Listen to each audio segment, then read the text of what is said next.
Hello all. పాపొచ్చింది అని చెప్పాను గదా! ఇంక మా పాప కోసం కొంచెం షాపింగ్ చేద్దాము అని జెప్పేసి షాపింగ్‌కైతే వచ్చేసాననమాట. నైట్ వేర్ తీసుకుందాము అని జెప్పేసయితే వచ్చాను. పాపకి ఎక్కువ షార్ట్స్ అండ్ అలాగే టీ షర్ట్సే ఉన్నాయి. ఫుల్ లెంత్ ప్యాంట్స్ అయితే లేవు.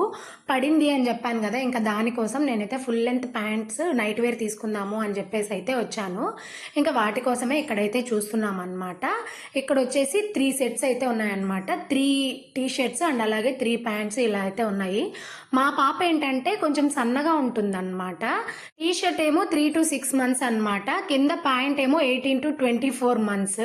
అంటే హైట్ పెరుగుతుందన్నమాట. దానికోసం అని చెప్పేసి మేమేమో కూపన్స్ ఉన్నాయని చెప్పేసి షాపింగ్కి వచ్చాము. అతనేమో అవే కూపన్స్ మీద ఇంకా వేరే ఆఫర్ ఏదో చెప్తున్నాడు. ఇంకా అది వింటూ ఉన్నాము. ఇంక ఇవన్నీ కొన్న తర్వాత మళ్ళీ కూపన్స్ అయితే వచ్చాయన్నమాట. మేమైతే ఈ కూపన్స్ మా కోసం యూజ్ చేసుకోవడం లేదు. ఇప్పుడు పాపకి ఎక్కువ బట్టలు అవసరం వస్తున్నాయి. వాటి కోసమే యూజ్ చేస్తున్నాం.